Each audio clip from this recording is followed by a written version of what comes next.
विश्वं दर्पणदृश्यमाननगरी तुल्यं निजान्तर्गतम् पश्यन्नात्मनि मायया बहिरिवोद्भूतं यथा निद्रयः यः साक्षात् कुरुते प्रबोधसमये स्वात्मानमेवाद्वयम् तस्मै श्रीगुरुमूर्तये नमः इदं श्रीदक्षिणामूर्तये।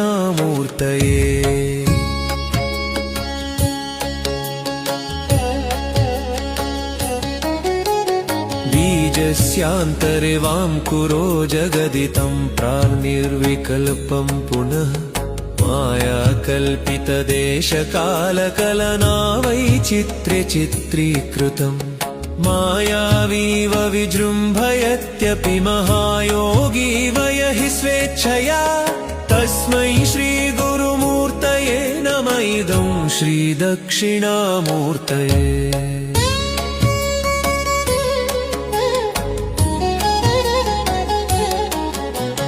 यस्यैव